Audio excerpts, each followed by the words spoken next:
India की number 1 choice Bharat matrimony. जैसा करोगे वैसा भरोगे, बोए पेड़ बबूल का तो आम कहां से होए। ये तो हमारे यहाँ की कहावतें हैं, लेकिन दुनिया में ऐसी भी जगहें हैं जहां केवल बबूल की ही खेती की जाती है और उसके बाद रोना भी रोया जाता है कि हमारे यहाँ आम नहीं होता। आज यही हुआ है। पाकिस्तान ने एक बार फिर से वही भुगता है जो वो असल में बोता रहा है। पाकिस्तान के इस्लामाबाद में जो हुआ है वो ये दिखाता है कि पाकिस्तान जिसने अपनी नेशनल पॉलिसी के तौर पर आतंकवाद को प्रमोट किया है, आज उस आतंकवाद की आग में जल रहा है। और देखिए विडंबना कि वो खुद को आतंकवाद का सताया हुआ भी बताता है।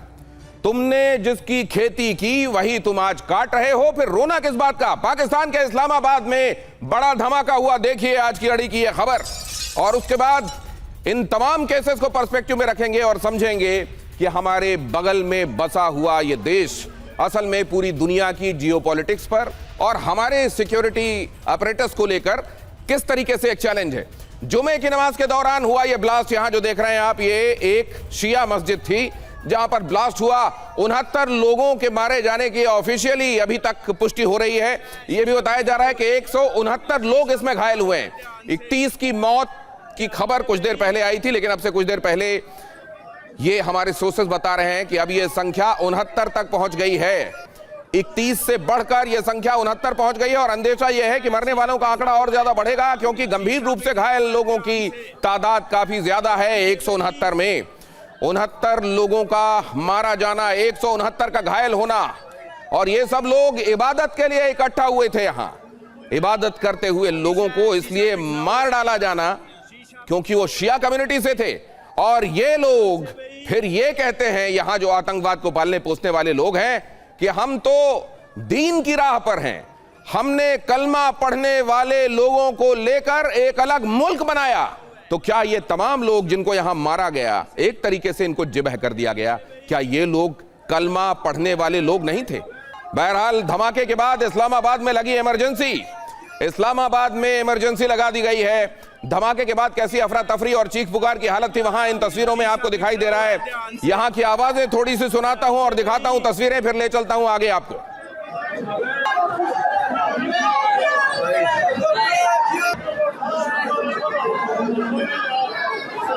शीशा बिखरा हुआ है, शीशा बिखरा हुआ है। ध्यान से भाई।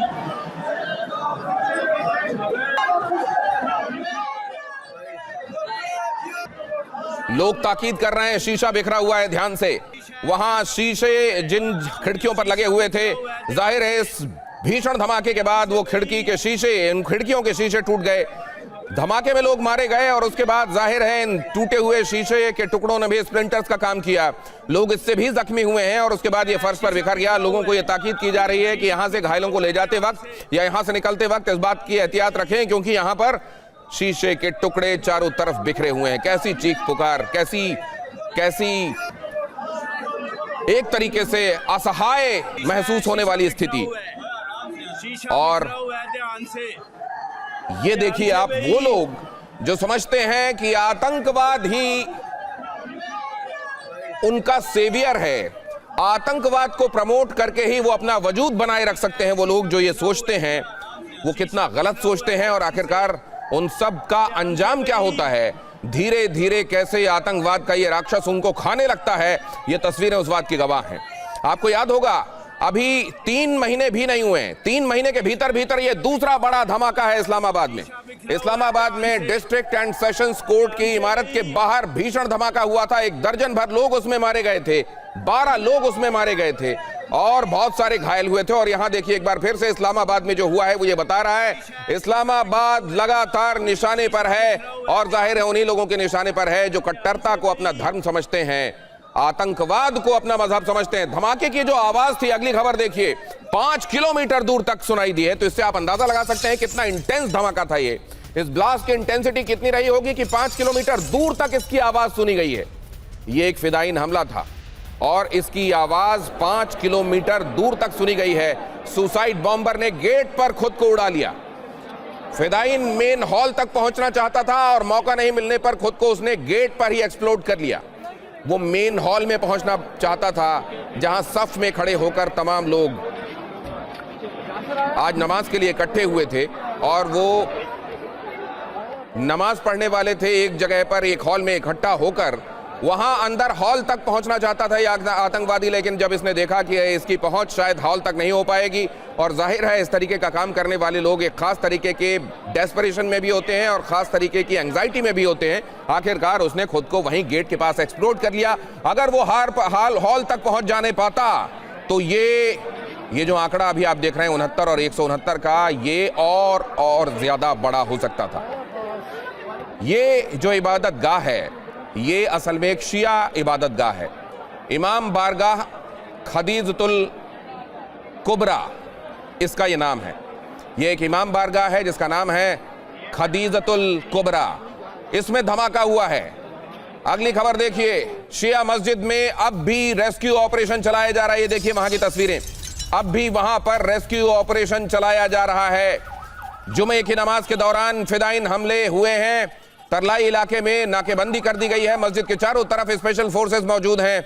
मस्जिद को घेर लिया गया है। मस्जिद के चारों तरफ स्पेशल फोर्सेस हैं। रेस्क्यू का ऑपरेशन चलाया जा रहा है। लेकिन यह एक सुसाइड अटैक था, तो जाहिर है जिन लोगों ने यह अंजाम दिया होगा उनमें से वो जिनको ये आखिरकार वहां पहुंचकर एग्जीक्यूट करना था, उसने अपना काम कर दिया।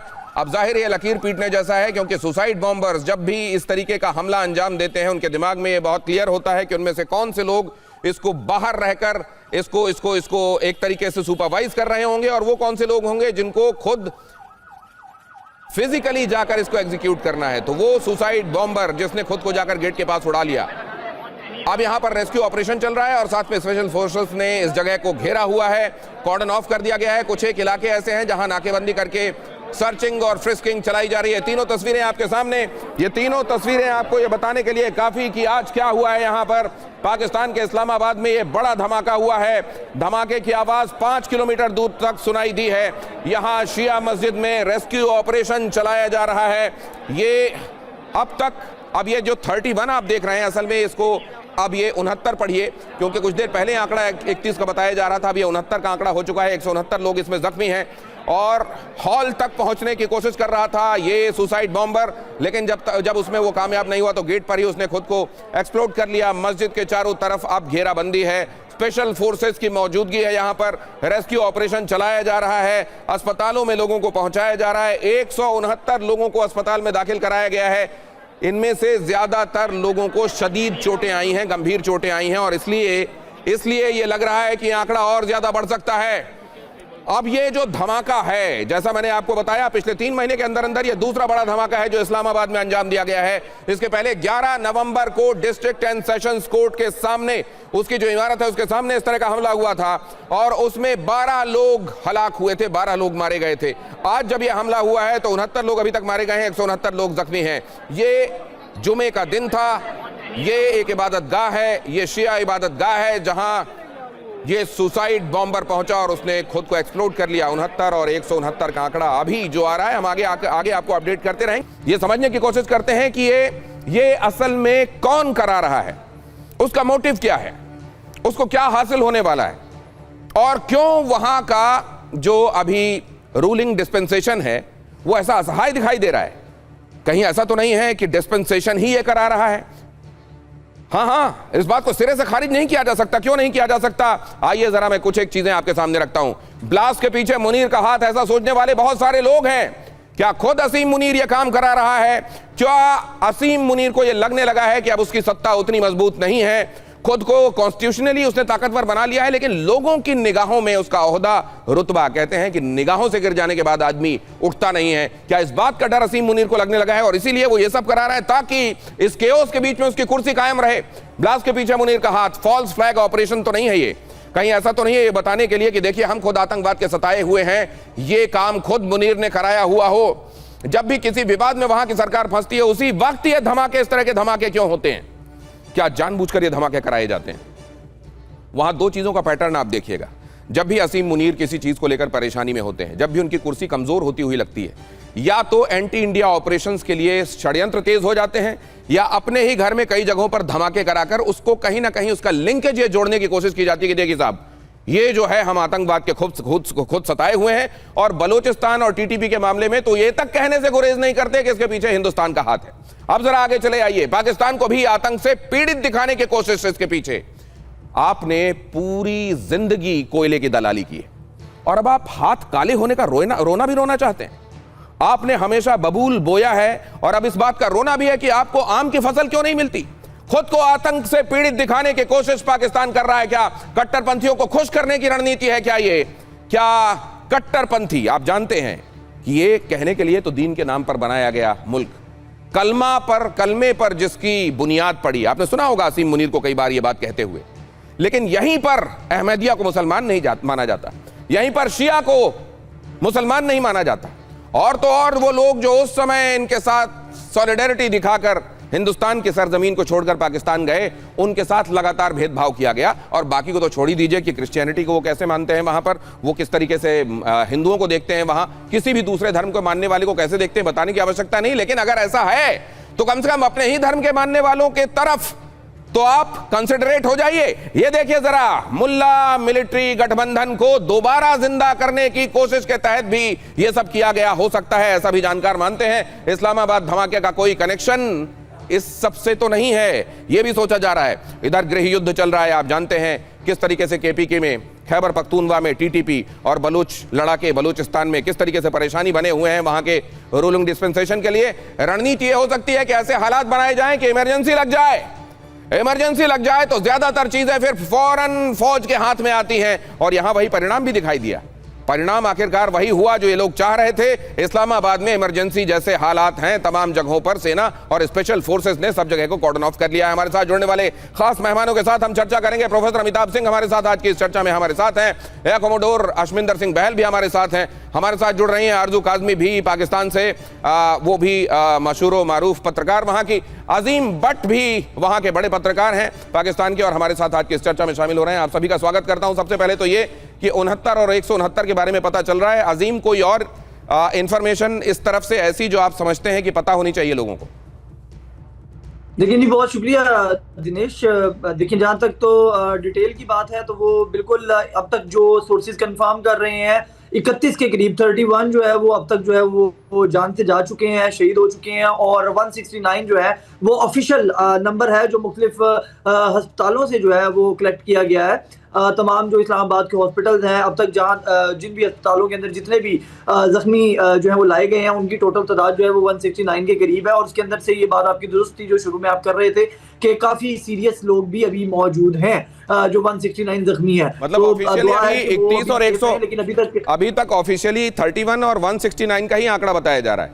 लेकिन मैं देख रहा हूँ कई एजेंसीज ऐसी हैं जो ये रिपोर्ट कर रही हैं कि आंकड़ा बढ़कर अब 69 हो चुका है। मतलब ये ऑफिशियली कंफर्म्ड आंकड़ा नहीं है 69 वाला? नहीं, वो उसके अंदर मैं आपको बता देता हूँ। बेसिकली 169 जख्मियों का जो डाटा था उसको मिक्सअप कर दिया गया 69 लोगों के मरने के साथ। तो वो इंतजामिया ने उसकी क्लैरिफिकेशन भी की कि जो 69 है वो मरने वालों की तादाद नहीं है, मरने वालों की तादाद 31 है और 169 जो है वो जख्मियों की है। वो 69 का वर्ड जो है वो बेसिकली सहाफियों की तरफ से भी, इंडिपेंडेंट जराये की तरफ से भी वो मिसकैलकुलेट हुआ और वो उस वजह से ये चीज जो है वो सामने आई। अजीम, क्या वजह नजर आ रही है? कौन है ये लोग जो ये सबको अंजाम दे रहे हैं? क्या चाहते हैं ये लोग? देखिए दिनेश, उसके अंदर दो मुख्तलिफ चीज़ें हैं। अगर आप चूंकि खुद सिक्योरिटी और जियोपॉलिटिकल हालात को बेहतर जानते हैं, आप देख भी रहे होंगे कि गुज़िश्ता तकरीबन 1 महीने से खैबर पख्तूनख्वा के अंदर और बलूचिस्तान के अंदर जो है वो फोर्सेस मुख्तलिफ जो दहशतगर्द तंजीमें उनसे लड़ रही हैं, जिसके अंदर BLA है, BLF है और दीगर जो है वो तहरीक तालिबान पाकिस्तान तो खैर शुरू से ही हमारे साथ जो है वो लड़ रही है। तो अब तकरीबन एक हफ्ते के अंदर, गुज़िश्ता एक हफ्ते के अंदर जो है वो 400 के करीब दहशतगर्दों को जो है वो मारा गया, जिसके अंदर ईरान ने, सऊदी अरेबिया ने, तुर्की ने, चीन ने, तमाम ने इसके ऊपर जो है वो खराज तहसीन भी पेश किया था पाकिस्तान को कि एक बहुत बड़ा रद्दुल फितना के नाम से जो है वो एक ऑपरेशन कंडक्ट किया जा रहा है। तो डेफिनेटली वो जब किसी की कमर टूटती है और वो कहा जाता है कि जो दिया होता है वो बुझने से पहले फरफराता है, तो ये एक उसका रिएक्शन है जो फितना अल ख्वारिज की जानिब से किया गया। और मैं आपको ये भी बता दूं कि बहुत जल्द हमारे कुछ सोर्सेज ये कंफर्म कर रहे हैं, लेकिन ऑफिशियली भी बहुत जल्द जो है वो TTP जो है वो इसकी या BLA जो है वो ऑफिशियली इसकी जिम्मेदारी कबूल भी कर लेगी कि ये उन्होंने किया है। तो हमारे कुछ सोर्सेज जो बलूचिस्तान के हैं और दीगर हैं वो ये बता रहे हैं कि उनके लोग जो है वो उसको सेलिब्रेट करते हुए ये इसकी तस्दीक कर रहे हैं। अजीम, एक बात और मैं आपसे, आपने एक महत्वपूर्ण बात कही है, और ये नजरिया देखिए, नजरिया, पॉइंट ऑफ व्यू किसी भी चीज को देखने का हर किसी का अपना होता है। लेकिन एक बात मैं आपसे जानना चाहता हूं, और आपको मैं खास तौर से इसलिए शामिल कर रहा हूं इसमें, और शुरुआत आपसे करके आपसे कुछ लंबी बात इसलिए कर रहा हूं क्योंकि मेरे जो बाकी मेहमान हैं उनका नजरिया और उनकी तरफ से जो बातें कही जाती हैं उससे कमोबेश मेरे दर्शक जो हैं उससे वाकिफ हैं। आप पहली बार मेरे साथ जुड़ रहे हैं। एक बात और बताइए, बलूचिस्तान में रिसोर्सेस को लेकर जैसी लूट मची, आप जानते हैं कि किस तरीके से सुई की गैस हो या वहां के तमाम दूसरे नेचुरल रिसोर्सेस हो, वहीं से निकालकर वहां पर कच्चे मकान है, ज्यादातर बलूचिस्तान में कच्चे मकान है। 40,000 से 50,000 लोग गायब बताए जा रहे हैं। एक साल के भीतर भीतर वहां की फौज ने ही, अगर वो उनके अपने नागरिक हैं तो फौज को 90,000 से ज्यादा ऑपरेशंस करने पड़ते हैं। इसका मतलब यह समझ में आता है कि वहां के नागरिक क्या वाकई नागरिक माने जाते हैं, दोयम दर्जे के नागरिक माने जाते हैं। ऐसे में ठीक है, उनको एक पॉइंट ऑफ व्यू टेररिस्ट करार देता है जिसकी आप हिमायत कर रहे हैं, लेकिन कभी आपने सोचा कि जिसकी वो धरती है, जिसके वो रिसोर्सेस हैं, जिसके वो मिनरल्स हैं, वहीं से लेकर उन लोगों की आंखों के सामने उसके चाइना से, अमेरिका से सौदे करके उनकी आंखों के सामने उसको निकाला जाना, और जो लोग ये कर रहे हैं वो अपने ऐसे किए जाने को जायज मानते हैं, और जो लोग इसका विरोध करते हैं और कहते हैं आप गलत कर रहे हैं हमारी जमीन के साथ, उनको टेररिस्ट करार दिया जाता है।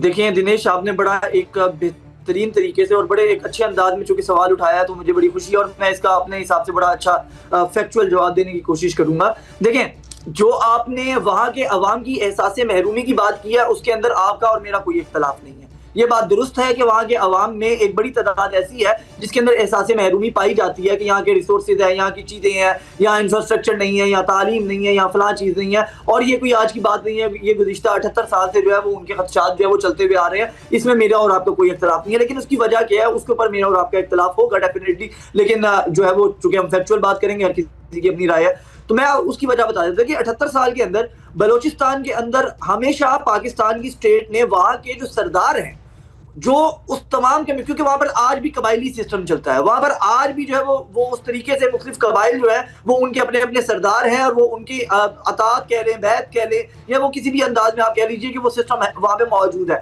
तो उन सरदार जो है वो सारे सरदार कहीं ना कहीं पाकिस्तान की स्टेट के साथ अलाइन होते हुए रियासत के साथ जो है वो पार्लियामेंट का हिस्सा रहे, करोड़ों नहीं अरबों रुपए के फंड लेते रहे। फंड किसके नाम पे ले रहे हैं? वहां की आवाम के नाम के ऊपर, वहां की आवाम की फलाह बहबूद के नाम के ऊपर, वहां की आवाम की एजुकेशन और इंफ्रास्ट्रक्चर के नाम के ऊपर। मगर अनफॉर्चुनेटली ये बात दुरुस्त है कि चेक एंड बैलेंस होना चाहिए था, उन सरदारों को भी अकाउंटेबल ठहराना चाहिए था। मैं इसमें आरजू काज़मी जी को लेकर आऊंगा। आपने महत्वपूर्ण बात कही आरजू काज़मी जी, ये कहा जा रहा है कि उन लोगों को तो उनके जो रिप्रेजेंटेटिव्स थे उनके जरिए हमेशा जो उस जगह का ड्यू था वो दिया गया। ये उन लोगों के रिप्रेजेंटेटिव्स की नीयत ठीक नहीं थी कि उन्होंने माल को बीच में पार कर लिया और लोगों तक नहीं पहुंचने दिया।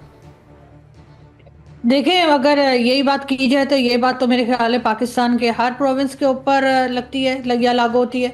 इसलिए कि चाहे पंजाब हो, चाहे सिंध हो, या कोई भी आप KPK ले लीजिए या बलूचिस्तान, वहाँ पे जिन लोगों को गवर्नमेंट दी जाती है, जो वहाँ पर जमींदार हैं, या जिस तरीके से वहाँ पे चौधराहट चलाई जाती है, तो वो लोग तो नहीं आगे बढ़ने देते अपने लोगों को। ये बात तो यहाँ तक तो बिल्कुल अजीम भट्ट ठीक बता रहे हैं। लेकिन उनके ऊपर भी तो कुछ लोग होते हैं जो मुल्क को चला रहे हैं, जो पॉलिसीज़ बना रहे हैं, वो उनको मना क्यों नहीं करते, वो उनको रोकते क्यों नहीं है? इसलिए कि उसमें उनका भी हिस्सा है, और वो चाहते हैं कि ये लोग इसी तरीके से महरूमी में रहें, और वहाँ से जो भी रिसोर्सेज निकलते हैं वो बाकी कंट्री में चले जाएं, या फिर हम चाइना को दे दें या अमेरिका को दे दें। इस वक्त भी जो अमेरिका के साथ बातचीत चल रही है, जो चाइना को बलूचिस्तान से जो कुछ मिल रहा है वो दिया जा रहा है, उसके ऊपर उनके लोगों से कोई पूछा गछा गया है, कोई उनकी इजाजत ली गई है? ये तो कोई एक्सक्यूज नहीं है हमारा कि जी वो लोग जो है उनके लोग उनको नहीं आगे बढ़ने देते, या वहाँ पे जो कबाइल सिस्टम है वो आगे नहीं बढ़ने देता। गवर्नमेंट किस प्रोविंस के ऊपर ये लागू नहीं है, किस प्रोविंस पर ये लागू नहीं है? और अगर ये था इतना ज्यादा करप्शन है तो उस करप्शन को फिर रोकने का और सही लोगों तक ये मदद पहुंचे, और ये जैसे आपने कहा, जिसको नाम आपने दिया कि ये डिप्राइव रहने वाली फीलिंग ना आए, ये ना आए कि हम सेकंड ग्रेड सिटीजन हैं क्या, और इसीलिए वो लोग कह रहे हैं कि हमारा तो मुल्क अलग है।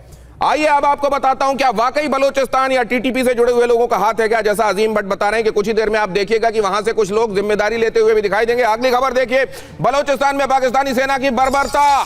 बलूचिस्तान में पाकिस्तानी सेना ने क्या किया? क्या वहां एट्रोसिटीज नहीं हो रही हैं? आप ये बताइए कि अपने ही एक प्रोविंस पर, अपने ही एक राज्य में, आप ये कल्पना कीजिए कि फौज को 90,000 ऑपरेशन अपने ही एक राज्य पर करने पड़े, तो क्या स्थितियां सामान्य हैं? क्या पूरे कुएं में भांग घुली हुई है? क्या ये पूरे बलूचिस्तान के लोग असल में इनका दिमाग से वास्ता नहीं है क्या? ऐसा नहीं है।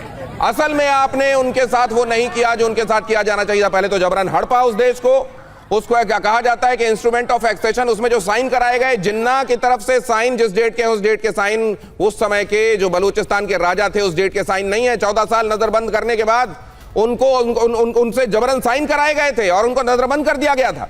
अगली खबर देखिए, स्थानीय लोगों पर सीधी फायरिंग हुई है, विरोध प्रदर्शन करने वालों पर गोलियां चलाई गई हैं। महिलाएं और बच्चे भी विरोध प्रदर्शन में शामिल थे। महिलाओं और बच्चों तक पर गोलियां चलाई गई जो विरोध प्रदर्शन में शामिल थे। और ऐसे में अगर यह हिस्सा अपने आप को ये कहता है कि मैं पाकिस्तान का हिस्सा नहीं हूं, तो क्या वो गलत कहता है?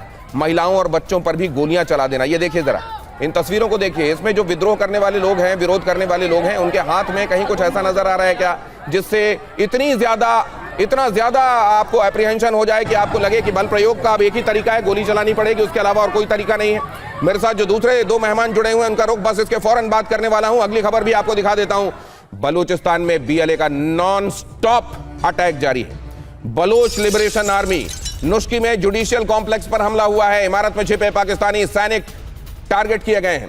अब जब महिलाओं को, बच्चों को, वहां की पॉपुलेशन को इस तरीके से टारगेट किया जाएगा तो जाहिर है वो लोग जो हथियार उठाकर खड़े हैं और खुद को बलोचों का रिप्रेजेंटेटिव बताते हैं, उनकी तरफ लोगों की उनका सदाशयता होती जाएगी, लोगों का उस तरफ झुकाव होने लगेगा और वो यही मानेंगे कि हमारी रक्षा करने वाले, हमारी हिमायत करने वाले, हमारे असल में झंडा बरदार यही लोग हैं जो हमारे लिए लड़ रहे हैं। और BLA के साथ इस समय सेंटीमेंट वैसा ही है। अब जरा बहुत जल्दी से ये पर्सपेक्टिव भी ले लीजिए प्रोफेसर अमिताभ, उसके फौरन बाद आपके पास आ रहा हूं। BLA से दहशत में मुनीर, पिछले 6 दिन से BLA का ऑपरेशन हैरॉफ जारी है।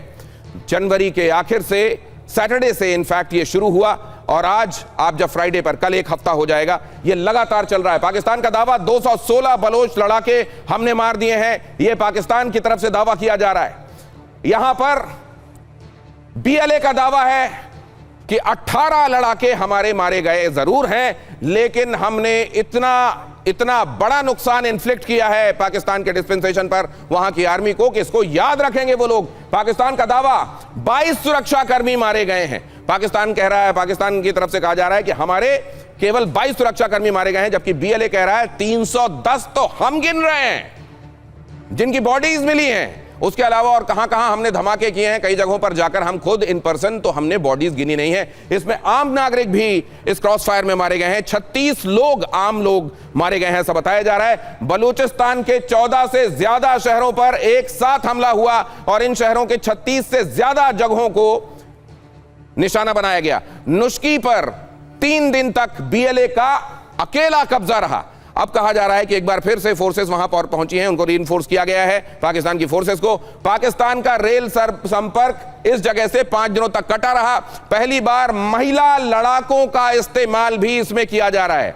महिलाएं और बच्चे भी अगर सामने आने लगे हैं तो वो क्या इस कॉज के साथ खुद को बड़ी इंटेंसिटी से जुड़ा हुआ महसूस करने लगे हैं, इसलिए ऐसा होने लगा है क्या? और क्या ग्रेजुअली वो जो बात बलूचिस्तान कहता रहा है कि हम आजाद मुल्क हैं और हमको अब ये इस तरीके से एक्नॉलेज भी किया जाना चाहिए बाकी की दुनिया की तरफ से, क्या उस तरफ बलूचिस्तान बढ़ चला है? क्या इस्लामाबाद में हुए धमाके का बलूचिस्तान और KPK में चल रही चीजों के साथ भी कनेक्शन है? अमिताभ जी, आपका नजरिया। देखिए, पाकिस्तान में जिस तरह से हिंसाएं हो रही हैं, हर हिंसा का, हर वायलेंस का एक दूसरे से रिलेशन है। और पाकिस्तान की नींव महात्मा गांधी ने नहीं रखी थी जो भारत की रखी थी कि एक शांति प्रिय देश होंगे, सर्वधर्म समभाव होगा। यहाँ तो आधार ही रखा गया था कि एक धर्म होगा और उस बंटवारे पर रहेगा। ये पूरा उनके सिद्धांत में है कि हम उस बंटवारे को आगे बढ़ाएंगे, चाहे वो कोई भी कीमत देनी पड़े। यहाँ जो इस समय हो रहा है वो उसी आधार का है, चाहे वो बलूचिस्तान हो या शिया सुन्नी डिवाइड हो। ये लोग अपने आप को कंट्रोल नहीं कर पा रहे हैं और यही नहीं, ये चारों तरफ से मारे जा रहे हैं, चाहे वो TTP हो, चाहे तालिबान हो, चाहे BLA हो। तो पूरा आप पाकिस्तान को इस समय देखें, एक रण क्षेत्र बना हुआ है और उस रण क्षेत्र का सबसे बड़ा कैरेक्टर मुनीर साहब हैं, क्योंकि उन्होंने हेट को और परपिचुएट किया जिसका आधार रखा गया था पाकिस्तान के साथ। तो पूरा इस समय जो आप वहां की स्थिति देख रहे हैं वो और भी भयावह होगी, क्योंकि देखिए इकोनॉमिक डेप्रिवेशन भी बढ़ता जा रहा है। वो सिर्फ बलूचिस्तान में ही नहीं है, पूरे पाकिस्तान में है। जैसे जैसे गर्मी आएगी, जैसे जैसे फसल कम होगा, पानी कम सप्लाई होगा, वहां भी गरीबी और बढ़ेगी। तो ये लोग करेंगे क्या? लेकिन इसी में प्रोफेसर अमिताभ, मुझको एक चीज समझ में आ रही है कि शायद इसीलिए, और ये तो बात ख्वाजा आसिफ अभी अभी कहकर हटे हैं कि हम ना तो हमारे पास उतने सोफिस्टिकेटेड वेपन्स हैं और ना हमारे पास उस जगह की टेरेन को समझने की सलाहियत है। वो उस जगह को बहुत अच्छे से समझते हैं बलोच लड़ाके, और उनके पास अत्याधुनिक हथियार भी हैं, हमारे मुकाबले वो ज्यादा बेहतर हथियार इस्तेमाल कर रहे हैं। क्या इस बात को भांपते हुए और ये देखते हुए कि उनके सामने पाकिस्तान की आर्मी टिक नहीं पा रही है, क्या इसलिए जानबूझकर मिनरल्स का एक तरीके से लोभ दिखाकर पाकिस्तान के सैनिकों की यहां पर आमद और मौजूदगी सुनिश्चित करने के लिए क्या मिनरल्स का और नेचुरल रिसोर्सेज का, ऑयल्स और गैस का लालच दिया जा रहा है? यह सवाल लेकर अशविंदर साहब आपके पास आने वाला हूं, लेकिन उससे पहले बलूचिस्तान पर पाकिस्तान का डबल गेम देखिए। अमेरिका से बलूचिस्तान का सौदा किया। बलूचिस्तान में 1.3 अरब डॉलर का निवेश करेगा यूनाइटेड स्टेट्स, और यह निवेश इसलिए किया जाएगा कि वहां की जो खदानें हैं वहां पर आप जानते हैं तांबा बहुत है, वहां पर सोना बहुत है, वहां पर जस्ता बहुत है, रेयर अर्थ मेटल, जिनकी आज कीमत जाहिर है दिनों दिन बढ़ने लगी है, क्योंकि वो आपके एक चिप से लेकर आपकी बैटरी से लेकर आपके फोन तक हर जगह इस्तेमाल हो रहे हैं, आपके सैटेलाइट तक में इस्तेमाल हो रहे हैं। इसलिए इसकी जरूरत हर गुजरते दिन के साथ बढ़नी है। यूएस हर उस जगह पर निगाह गड़ाए हुए है जहां पर ये रिसोर्सेज की मौजूदगी है। ऐसे रिसोर्सेज से माला माल बलूचिस्तान भी है, ये बात और है। और ये बहुत बड़ी विडंबना है कि वहां गरीबी, वहां की गुर्बत अगर आप देखेंगे तो लगेगा सबसे ज्यादा विपन्न ये जगह होगी। इतने ज्यादा नेचुरल रिसोर्सेज पर बैठे हुए लोग कैसे गरीब बनाए जाते हैं, देखिए पाकिस्तान की सरकारों ने सुनिश्चित करके दिखाया है। अब यहां पर ये जो सौदा किया जा रहा है, क्या इसीलिए किया जा रहा है कि यहां पर नेचुरल रिसोर्सेज, आप जानते हैं सीपेक बनाने के लिए चाइना आया, उसके ख्वाब अभी तक अधूरे हैं। 62 बिलियन डॉलर का उसका प्रोजेक्ट यहां पर लटका हुआ है। अब उसी तरीके से खोसला के घोसला में जैसे आपने देखा होगा कि एक प्लॉट की मल्टीपल रजिस्ट्री करा दो, इसको भी बेच दो, उसको भी बेच दो। क्या इसी तरीके से एक प्लॉट जो बेच दिया गया कभी चाइना के हाथों, अब अमेरिका के हाथों बेचे जाने की तैयारी है, और इस तरीके से इनकी फौजों का इस्तेमाल किया जाएगा क्या बीएलए लड़ाकों के खिलाफ? अगली खबर देखिए, संसाधनों के सौदे पर बलोचों में भारी नाराजगी है। पाकिस्तान पर जबरन संसाधन हड़पने का आरोप है। बाहरी दखल से बलोचों की पहचान पर चोट की जा रही है। बलोचों में इस बात को लेकर भारी नाराजगी है, हमारे रिसोर्सेज को हड़पा जा रहा है। अशविंदर बहल सर, बस ये दिखाने के फौरन बाद आपके पास थोड़ा विलंब से माफ कीजिएगा, खबर क्या है बहुत जल्दी से देखिए। खबर यह है कि यह जगह जो असल में नेचुरल रिसोर्सेज के हिसाब से देखें तो ये पूरी दुनिया के सबसे अमीर जगहों में से एक है। पाकिस्तान ने अमेरिका से बलूचिस्तान के खनिजों का सौदा कर दिया है। आपने देखा होगा किस तरीके से लेकर गए थे वो डब्बे में। रेकोदिक खनन प्रोजेक्ट, रेकोदिक अगर आप देखेंगे तो ये यहां के एक प्रोविंस में रेकोदिक एक माइन है, जो ईरान की तरफ जो हिस्सा है बलूचिस्तान का, उससे लगते हुए हिस्से में ये रेकोदिक माइन है। रेकोदिक खनन प्रोजेक्ट में 1.3 बिलियन डॉलर का निवेश करने वाला है यूनाइटेड स्टेट्स। बलूचिस्तान से सोना और तांबा निकालेगा अमेरिका। 2028 के अंत तक में उत्पादन यहां से मतलब निकलने लगेंगे तांबा और सोना, ऐसा कहा जा रहा है। बलूचिस्तान प्रांत में खुद निपटने के बाद अब अमेरिका को फंसा रहा है पाकिस्तान। दुनिया के सबसे बड़े अविकसित खनिज भंडारों में से एक है बलूचिस्तान। विकसित खनिज भंडार वो जहां से खनिज एकदम निकाले जाने के लिए तैयार होता है, उसको विकसित खनिज भंडार कहते हैं। जहां ऐसे फॉर्म में नहीं होता कि सीधे आप निकाल लें, वहां कुछ एक प्रोसेसेस करने पड़ते हैं उसके पहले, उसको कहते हैं अविकसित खनिज भंडार। ये उसी तरीके के अविकसित खनिज भंडार हैं। अशविंदर बहल साहब, क्या ये कैरेट लटकाया गया है अमेरिका के सामने? दिनेश जी, अगर आप देखें तो पिछली बार जब मुनीर गए थे अमेरिका तो ब्रीफ केस लेके गए थे, उसमें उन्होंने रेयर अर्थ मटेरियल्स भी दिखाए थे। लेकिन इस बार जो ग्लोबल कॉन्फ्रेंस हुई 4 तारीख को, जिसमें कई देश विश्व के आए थे और भारत को भी स्पेशल इनवाइट किया था, क्योंकि भारत में तीसरा सबसे बड़ा विश्व का रिजर्व है क्रिटिकल मिनरल्स का, यानी कि रेयर अर्थ ऑक्साइड का 6.9 मिलियन टन का, जो हमारे साउथ इंडियन स्टेट्स में है। तो अगर भारत को बुलाया था, उनको नहीं बुलाया, इसका मतलब है कि अमेरिका को भी पता है शायद यहां रेयर अर्थ उतना नहीं है जितना ये बताने की कोशिश कर रहे हैं। लेकिन ये जरूर है कि 44% एरिया जहां का बलूचिस्तान के अंदर आता है पाकिस्तान का, वहां पे 70% गरीबी है, हार्डली कोई डेवलपमेंट है। कॉपर, गोल्ड, सिल्वर और साथ साथ में गैस के ह्यूज रिसोर्सेज हैं। ये बात बिल्कुल सही है, तभी ग्वादर बख्तर पोर्ट की भी इंपॉर्टेंस और पासनी की भी इंपॉर्टेंस आ जाती है।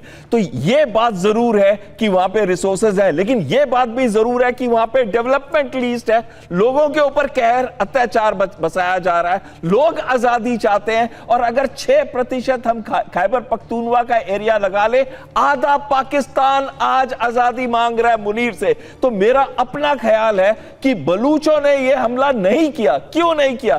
क्योंकि जब लास्ट पिछला अटैक हुआ था जिसमें 200 शिया मारे गए थे, वो क्वेटा बॉम्बिंग में हुआ था, लश्कर जंगवी ने किया था, जो आज तहरीके तालिबान पाकिस्तान के साथ मिल गया है, उसके ज्यादातर लीडर्स। और दूसरी चीज है कि ईरान में जहां कैंप्स हैं बीएलए के, ईरान शिया समुदाय का मेजॉरिटी कंट्री है, तो अगर वहां पे कैंप्स है और सपोर्ट ईरान का मिल रहा है, तो ये शिया लोगों को मारेंगे तो वो सपोर्ट खत्म हो जाएगा। तो मुझे नहीं लगता कि बलूचीज ने यह हमला किया। मुझे लगता है या तहरीके तालिबान पाकिस्तान ने किया या फिर ये फॉल्स फ्लैग ऑपरेशन है। आप सांपों को पालोगे तो सांप आपको डसेंगे, आप सांपों का इस्तेमाल करोगे अपने फायदे के लिए, तो देखिए आपका देश कैसे बिखर जाएगा, टूट जाएगा। अगर आप सांपों का इस्तेमाल करेंगे, वो भी आप एक पॉलिसी बनाकर, एक तरीके से अपनी स्टेट पॉलिसी के तहत आप इसको अगर प्रोपेल करेंगे, तो एक दिन इसको आपको भुगतना पड़ेगा। क्या बलूचिस्तान को जो सौदा करने की नियत है पाकिस्तान की, क्या वो कामयाब होगी? ये बहुत बड़ा सवाल है। देखिए जरा, बलूचिस्तान में अलगाववादी लगातार हमले करते रहे हैं। बलोच बागियों के निशाने पर माइनिंग प्रोजेक्ट्स हमेशा से रहे हैं।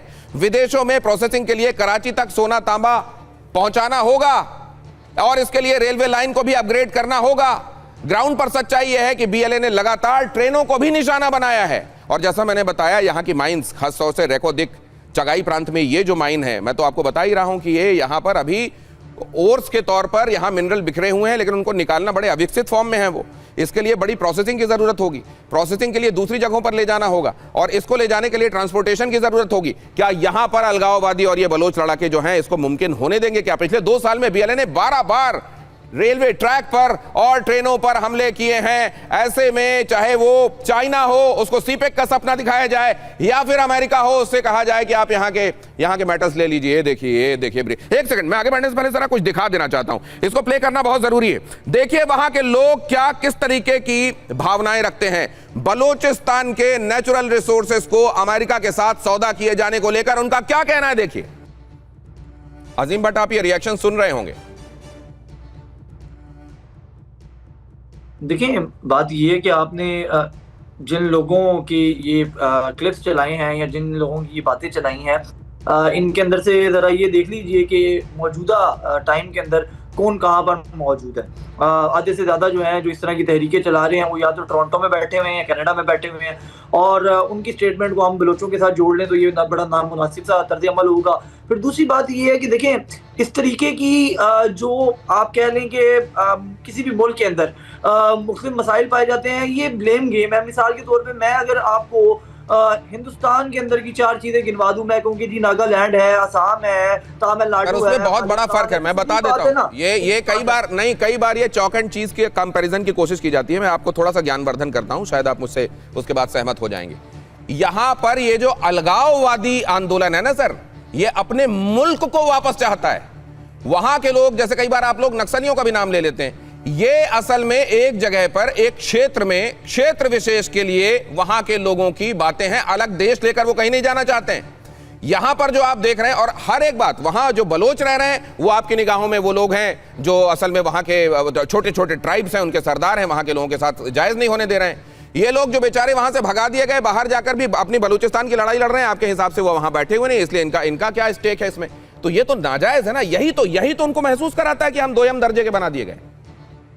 अच्छा देखें दिनेश साहब, आपने ना अपना जो आर्ग्यूमेंट दिया उसी के अंदर आप जो है वो आपकी तरफ के जो मामलात हैं उसकी आप नफी कर गए। मिसाल के तौर पे अगर आप कहते हैं कि बलूचिस्तान से बाहर बैठा हुआ कब देखा है सर कि हम कहीं हमारा नेता किसी जगह के नेचुरल रिसोर्सेज को ब्रीफ केस में सजाकर ट्रंप के सामने खड़ा हो जाए कि भाई साहब ये जो है ना, हमारे यहाँ का गिना जरूर जाता है, लेकिन हमारे यहाँ का नहीं, आप जाओ लूट ले जाओ, आप यहाँ पे एक काम करो, चाइना आओ सीपेक बना लो। ये जो आप ये कंपेयर करने की कोशिश कर रहे हैं सर, ये एकदम नाजायज है। आप भी जानते हैं आरजू काज़मी जी, लेकिन शायद मुझे लगता है कि इस तरह की थ्योरीज अगर प्रोपोगेट नहीं की जाएंगी तो जो मौजूदा डिस्पेंसेशन है वो अपनी फेस सेविंग कैसे करेगा? मेरे पास 30 सेकंड है, इसलिए मैं सबके पास जाना चाहता हूं। आपसे बात हो गई है तो फिर आपने मुझे 30 सेकंड में रोका क्यों बात करते हैं? मैंने आपसे पूछ लिया, आपने बता दिया कि हमारे यहाँ भी वही है, आपने जनरलाइज कर दिया, मैं समझ गया। ठीक है अर्जु काज़मी जी। देखिए यहाँ पर इस वक्त जो कुछ चल रहा है, तो मेरे ख्याल है आपने जो शुरू में बात की थी ना खोसला का घोंसला का, तो ये बिल्कुल वही चल रहा है कि हम बलूचिस्तान को अमेरिका को भी दिखा रहे हैं और चाइना को भी दिखा रहे हैं, और उसके बाद क्या होगा, दोनों में से किसको मिलेगा ये तो खैर आने वाला वक्त ही बताएगा। लेकिन यहाँ पर ये ज़रूर मैं कहूँगी कि ख्वाजा आसिफ साहब ने इस बार यकीनन बिल्कुल ठीक बात की है कि हमारे पास ऐसी कोई रिसोर्सेज या सामान या चीज़ें नहीं हैं जो कि इस वक्त BLA या TTP के पास है, और शायद यही वजह है कि हमारी जो इंटेलिजेंस सर्विस है उनमें भी इनको चाहिए कि ये BLA से कुछ लोगों को हायर कर ले, क्योंकि यहाँ पे आप देख रहे हैं ट्रेन हाईजैक हो जाती है, इनको पता नहीं लगता। 11 साल उसामा बिन लादेन बैठा रहता है, इनको खबर नहीं होती। यहाँ पर स्कूल पे अटैक हो जाता है, आर्मी पब्लिक पे, इनको कुछ पता नहीं लगता। और इसी तरीके मैं से यही तो जानना चाह रहा हूँ अर्जु काज़मी जी कि कहीं ऐसा तो नहीं है कि केवल चाइना और अमेरिका की आर्मी यहाँ आ जाए जो हमारी लड़ाई लड़ ले, बलोचों से हमको बचा ले, ये कहीं ये नियत तो नहीं है अमिताभ जी? बहुत जल्दी से 15 सेकंड। नहीं, ये नियत नहीं है, लेकिन इस समय जो अमेरिका इन्वेस्ट कर रहा है उसका सिंपल कारण है कि चाइना ने बहुत ज्यादा इन्वेस्टमेंट कर लिया है और दूसरे ईरान के बॉर्डर पर कर रहा है, तो ईरान को पर भी एक बात और मैं जानना चाहता हूं अश्विंदर बहल साहब, कभी भी कोई भी इतना बड़ा जोखिम तब तक नहीं लेगा जब तक उसको सामने कुछ दिखाई ना दे रहा हो। बलोच अगर इस समय इतना बड़ा ऑपरेशन कर रहे हैं, उसके पीछे वजह क्या हो सकती? उसके पीछे सिर्फ आजादी है, क्योंकि वो चाहते हैं कि जो पूरा का पूरा नेचुरल रिसोर्सेज जो बलूचिस्तान के अंदर आते हैं और जिस तरीके से डेवलपमेंट बलूचिस्तान में होनी चाहिए थी वो नहीं हुई है, तो वो चाहते हैं अपनी आजादी। वो चाहते हैं कि अपने देश को, बलूचिस्तान को अपने आप अपनी मर्जी से उसको रूल कर सके। वो चाहते हैं कि उनके देश के लोग जो है आजादी से जी सके। वो चाहते हैं उनकी महिलाओं को उठाया ना जाए। वो चाहते हैं उनके बच्चे भी स्कूलों में पढ़े, लेकिन बच्चों को ऐसे उठा के वो लेके ना चले जाएं। तो यहां पर आजादी से कम उन्हें कुछ नहीं चाहिए, और इस समय अगर ये इतना इंटेंस हो गया है तो उनको जल्दी ही कुछ ऐसा होता हुआ दिखाई दे रहा है क्या? बहुत धन्यवाद करूंगा अपने मेहमानों का। आपका अजीम, आज पहली बार आप जुड़े और कई पॉइंट ऑफ व्यूज आपके भी हमको बड़े यूनिक जानने को मिले। बहुत धन्यवाद आपका अर्जु काज़मी जी, आपने वक्त निकाला। इंडिया की नंबर 1 चॉइस भारत मैट्रिमनी।